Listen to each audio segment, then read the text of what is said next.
P. Janardhan Reddy garu, last. After that, the matter will be closed and reply on floods. Yes. ఈ 610 GO విషయంలో ఈ 610 GO కానీ వేరే తెలంగాణ విషయాలు అడిగినప్పుడల్లా కొద్దిగా వేరే వాళ్లకు వీళ్ళేంటిది ఊకే 610 జీవో అడుగుతున్నారని చెప్పడం జరుగుతూ ఉంటుంది. నేను మనవి చేసేది ఏమంటే అధ్యక్ష, ఈ 610 జీవో అన్నది హక్కు.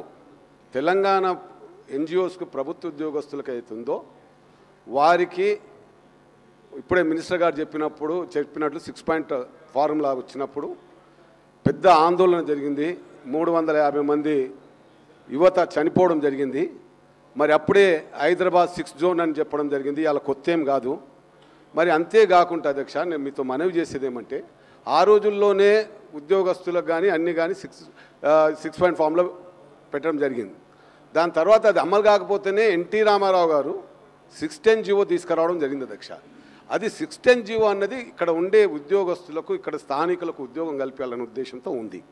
నేను మీ ద్వారా మీతో ఎక్కువ సమయం తీసుకోకుండా నేను మనవి చేసేది ఏమంటే అధ్యక్ష, ఇప్పుడు మేమైతే అడుగుతున్నామో ఏవైతే కాన్స్టిట్యూషన్గా హక్కుందో అదే ఇమని చెప్పడం జరుగుతూ ఉంది. ఆ రిజర్వేషన్ ఏవైతే పెట్టిందో అవి కలిగియండి అని చెప్పడం జరుగుతుంది. ఎందుకంటే ఆంధ్రప్రదేశ్ ఏర్పడ్డప్పుడు, హైదరాబాద్ స్టేట్ ఉన్నప్పుడు, మరి ఆ రోజుల్లో ఎప్పుడైతే ఆంధ్రప్రదేశ్ ఏర్పాటు చేయాలన్నప్పుడు, ఆంధ్ర ఇంకా తెలంగాణ కలపాలన్నప్పుడు అప్పుడు జెంటిల్మెన్ అగ్రిమెంట్ అని చేయడం జరిగింది అధ్యక్ష. ఆ జెంటిల్మెన్ అగ్రిమెంట్ కూడా అంత పండిత్ జవహర్లాల్ నెహ్రూ గారు అటువంటి ప్రధానమంత్రి ఉండగా చెప్పినప్పుడు కూడా అది సరిగా అమలు కాలేదు. అమలు కాకపోతేనే పెద్ద ఆందోళన వచ్చింది. ఎందుకంటే అధ్యక్ష, ఏ హక్కులు ఎవరికైతే ఉన్నాయో ఆ హక్కుల వారికి ఇవ్వండి. కావున నేను మనవి చేసేది ఏమంటే, ఈ 610 జీవో ఉంది అధ్యక్ష, ఇందులో సుమారు 12 లక్షల మంది ఉద్యోగస్తులు ఉన్నారు రాష్ట్రం అంతా. అందులో 2 లక్షల వేకెన్సీస్ ఉన్నాయి. మరి ఇక్కడ ఇప్పుడు 4 లక్షల మంది తెలంగాణ ప్రాంతంలో పనిచేస్తూ ఉన్నారు, ఇంకా వేకెన్సీస్ ఉన్నాయి. కావున ఇందులో ఒక 50,000 లక్ష మందో స్థానిక ఇతరులు ఉన్నారు అధ్యక్ష. వారి గురించి మొత్తం తెలంగాణ ప్రాంతంలో ఉన్న తెలంగాణ వాళ్ళు కానీ, కొద్దిమంది ఆంధ్ర సోదరులు కానీ, రాయలసీమ సోదరులు కానీ, ఇది ఏంటిది రోజు ఈ తగాద జరుగుతూ ఉంది. ఇప్పుడు ఇక్కడ వీలే కాకుండా వేరే ఇండస్ట్రీలో పనిచేసే వాళ్ళు కానీ, వేరే వ్యాపారస్తులు చేసుకునేటోళ్ళు కానీ వాళ్ళ దాంట్లో కూడా ఆందోళన పెరుగుతూ ఉంది అధ్యక్ష. నేను కావున మనవి చేసేది ఏమంటే, ఇది ఏదైతే ఇప్పుడు 610 జీవో ఉంది, ఈ 610 జీవో ప్రకారం దీని గురించి మంత్రి గారు ఇప్పుడే చెప్పడం జరిగింది అధ్యక్ష. ఏమంటే, మా మంత్రివర్గంలో హోమ్ మినిస్టర్ గారు, మరి ఎడ్యుకేషన్ మినిస్టర్ గారు వారి అధికారులను అభినందించారు.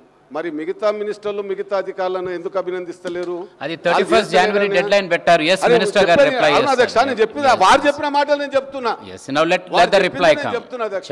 చెప్తారు జనార్దన్ రెడ్డి గారు చెప్తారు. అధ్యక్ష వినండి, ఇప్పుడు గిల్గ్లానీ కమిటీ ఉంది, అది వేయడం జరిగింది. వేసిన తర్వాత మన మేనిఫెస్టోలో ఉంది 610 జీవో అమలు చేయాలని. అది మీకు తెలుసు, నాకు తెలుసు, అందరికి తెలుసు. 610 జీవో అమలు చేయాలని, అది అమలు చేయాలి అధ్యక్ష. దీని కొరకు అమలు చేసేందుకు నేను మనవి చేసేది ఏమంటే, ఇక్కడ 31 జూన్ 2007 అన్నారు మంత్రి గారు, 31 జనవరి లోపల చేస్తున్నారు, కంప్యూటర్లో అన్ని ఇన్ఫర్మేషన్ తీసుకొస్తాను, బాగానే ఉంది అధ్యక్ష. ఇక్కడ ఇచ్చిన నోట్లో ఒకటి, ఇటీవల హైదరాబాద్ నగరంలో 3297 పోలీస్ వేకెన్సీస్ ఉంటే అందులో 2027 మంది అప్లై చేసినట్టున్నారు అధ్యక్ష. వీళ్ళు 262 మాత్రమే సెలెక్ట్ అయినట్టున్నారు అధ్యక్ష. ఎందుకు అంత తక్కువ మంది ఎందుకు సెలెక్ట్ అయినారు అధ్యక్ష? చెప్తారు నేను చెప్పేది వినండి. ఎందుకంటే అధ్యక్ష, ఇప్పుడు తెలంగాణకి వెళ్ళి ఐఏఎస్ ఆఫీసర్లు కూడా తక్కువ ఉన్నారు, ఒక 10 మంది కూడా లేరు. ఐపీఎస్ ఆఫీసర్లు కూడా తక్కువ మంది ఉన్నారు. మరి ఏమన్నా సెలక్షన్లో ఉన్న అధికారులు ఏమన్నా లోపం వల్ల వాళ్ళు సెలెక్ట్ అవుతలేరా? మరి దానికి కారణం ఏమిటిది? మరి ఐఏఎస్ అధికారులు కూడా సరిగ్గా ప్రపోర్షనెట్గా ఎలా కావాలి కదా, ఐపీఎస్ ఆఫీసర్లు కావాలి కదా. నేను మనవి చేసి ఉండండి అధ్యక్ష, కొద్దిగా మీరు అనీజీ ఫీల్ కాకుండా నేను మాట్లాడుతుంటే టైం గురించే చెప్తున్నా. కావున నేను మనవి చేసేది ఏమంటే అధ్యక్ష, ఇప్పుడు ఇన్ని వేకెన్సీస్ ఉన్నాయి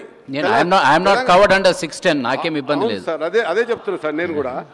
ఇప్పుడు కావున నేను మనవి చేసేది ఏమంటే, ఉట్టి పోలీస్ డిపార్ట్మెంట్దే ఇచ్చిండ్రు ఇన్ని స్థానిక ఇతరులను ఇలా జాగాల మేము రిక్రూట్మెంట్ చేస్తున్నామని.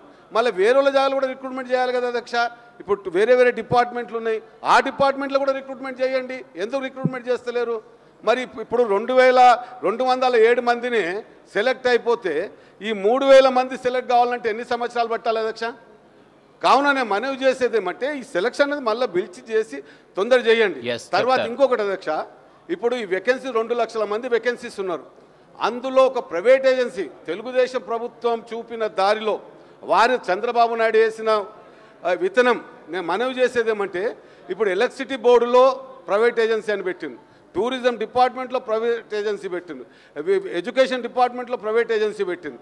ఈ ప్రైవేట్ ఏజెన్సీ వల్ల అధ్యక్ష స్థానికులకు కానీ మరి ఎటువంటి రిజర్వేషన్ లేకుండా వాళ్ళు ఏదైతే ఇండస్ట్రీలో ఒక కాంట్రాక్టర్ సప్లై చేసినట్లు వర్కర్లను ఆ విధంగా చదువుకున్న విద్యావంతులను కూడా వాళ్ళు సప్లై చేస్తూ ఉంటే, ఇది అపాయింట్మెంట్ కావాలంటే పబ్లిక్ సర్వీస్ కమిషన్లో లేకపోతే డిస్ట్రిక్ట్ సెలక్షన్ కమిటీ తరఫున కావాలి. అట్లా కాకుండా వాళ్ళు ఏదో కాంట్రాక్టర్స్ ఏజెన్సీ వాళ్ళు సప్లై చేస్తూ ఉంటే సరిపోయింది. ఇప్పుడు చెప్తారు, మినిస్టర్ గారు చెప్తారు. Now let the minister reply. ఇవన్నీ రెపిటేషన్ అవుతున్నాయి, ఇవన్నీ మీరు అడిగినాయి, మిగతా వాళ్ళు కూడా అడిగారు. Now let him reply. Yes in 1 minute you please complete. Now Janardhan Reddy గారు పూర్తి చేయండి. 6 పాయింట్ ఫామ్లో కానీ గవర్నమెంట్ ఎట్లా రిక్రూట్మెంట్ చేస్తే ఆ విధంగా రిక్రూట్మెంట్ చేయండి. ఎందుకంటే నిరుద్యోగులైన యువతకు ఉపాధి కల్పించండి, విద్యావంతులైనకు. తర్వాత ఇంకొకటి అధ్యక్ష, సెక్రటేరియట్లో 5,000 మంది పనిచేస్తున్నారు. అందులో 5,000 మందిలో ఎంతమంది ఇక్కడ స్థానికులు ఉన్నారు అధ్యక్ష? ఒకసారి అది వెరిఫై చేయమనండి మన మినిస్టర్ గారికి. ఎందుకంటే ఫైళ్ళు కదలడం కూడా అంటే సెక్రటరియట్లో కదలాలి, ఆ ఫైళ్ళు కదులుతలేవు. కావున ఇది చేసేయాలంటే అధ్యక్ష మంత్రి గారు చెప్పిండ్రు, మీరు ఎమ్మెల్యేలు సహకరించండి, మరి అందరు సహకరించాలి. పొలిటికల్ ఒక వ్యూ సార్, అధికారం ఉన్నారు, మీ చేతిలో బెత్తం ఉంది, మీరు కంట్రోల్ చేయండి. ఏ ఆఫీసర్ అయితే ఇంటర్వ్యూలో అన్ని సస్పెండ్ చేయండి. ఎప్పుడైతే అన్యాయం చట్టం ప్రకారం అయితే వచ్చేది ఉందో అది రాకపోతే ఎట్లా సార్ ప్రాసిక్యూషన్ చేస్తూ అధికారులను? కావున దీనిపైన వెంటనే చర్య తీసుకొని ఈ 6 ఇమీడియట్గా అమలు కావాలి. మరి ఇప్పుడు సార్ 31 జనవరి వరకు రిపోర్ట్ తెప్పిస్తున్నారు, మరి ఫిబ్రవరి మార్చి అమలు చేసేమని సార్, డిలే చేయకుండా చెప్తారు.